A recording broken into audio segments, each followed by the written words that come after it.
For the most part, anxiety is a normal thing for every individual. However, for some people, it can be debilitating. From walking around at a crowded grocery store to trying to complete challenging homework, anxiety can make these tasks a lot more difficult.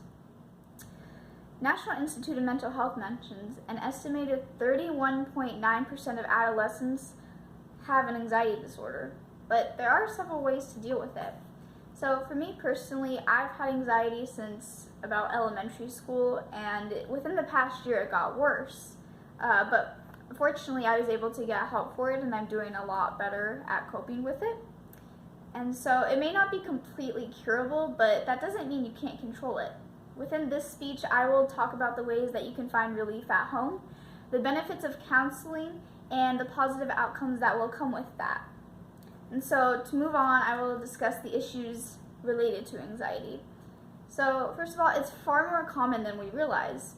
The Anxiety and Depression Association of America mentions that according to the World Health Organization, 1 in 13 globally suffers from anxiety.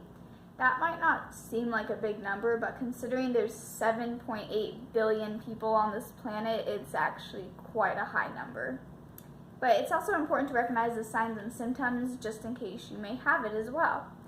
So according to Harvard Health, anxiety has 3 main components: emotional, physiological, and cognitive.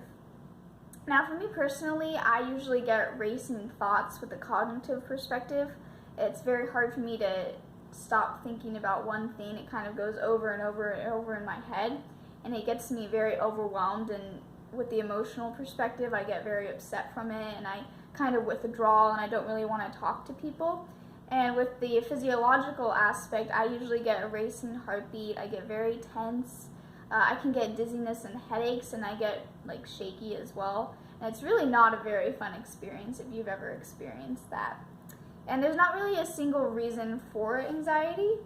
Healthline mentions that according to the National Institute of Mental Health, researchers believe that a combination of genetic and environmental factors may play a role. And there are many effects that anxiety has on an individual.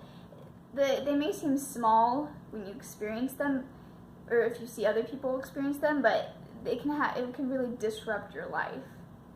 And so Harvard Health states a recent study in Sweden showed that anxiety levels have increased in recent years among adolescents. In the US, some research shows a decrease in psychological well-being as well. And anxiety and mental health issues, they're not longer a small portion of population. Every other face that you see, they can be struggling with it. That's how common that it is. And it holds a great level of importance for everyone in this class because, we're all young adults. We're all trying to figure out what we're doing with our lives, and that can cause a lot of stress, and that can definitely make us more vulnerable to anxiety. And so with that, we must acknowledge that we need help first. So it helps if you take a daily look at your life and kind of reevaluate your actions.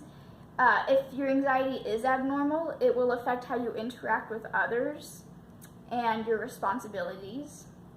And avoiding things out of fear, also known as procrastination, can also be a sign of anxiety because you can't cope with that fear of failure or rejection, and so you kind of put that off. And it also helps if you start talking to someone about it. That's really the first step to getting help, is just talking to someone that you can trust about it and kind of getting that input as well. And so with that, I will discuss the healthy coping mechanisms that you can do in your own home. First of all, you have to deal with your overthinking. A lot of times I would internalize other people's actions with my social anxiety and believe that, something they did was because of me, when in actuality it was their own issues. It had nothing to do with me. So that really helps with decreasing that overthinking. And for the physiological aspect, if you're ever feeling like super tense or you can't breathe, breathing exercises help a lot. Something that I learned was that breathing in for 4 seconds really slowly, holding it for 6 seconds, and then breathing back out for 4 seconds, and then continuing that for 4 more times. That helps calm your vagus nerve, which is part of your nervous system, and it's what actually makes you get all those physical symptoms. But if you calm that down, it really reduces your anxiety. And then also, if you put your tongue at the top of your mouth and you kind of make a humming sound, that also stimulates that vagus nerve into feeling less overactive. And the other thing that you can do is you can go to counseling as well. And I think people have this kind of idea that counseling is only for people that have gone through like super traumatic experiences, they're on the brink of, breaking down and everything, but really anybody can go to counseling. I went to counseling for my anxiety and it helped greatly, and it's not as scary as it seems. So the next part is to implement these into your lifestyle. So imagine being able to meet new people and not worrying about what you're saying or thinking, and just feeling overall good about yourself. And if you control that anxiety, you can have better relationships as well. So you can also feel energized too. And I think that I want you to evaluate your goals in life and see that if you're meeting those goals, and see if anxiety is coming in the way of those, and see that if you can implement these goals and these tactics into your life. So I want you to create a mental checklist, or you can write it down and try and make a goal and set it for 1 month and see that if any of these tricks will help you accomplish that.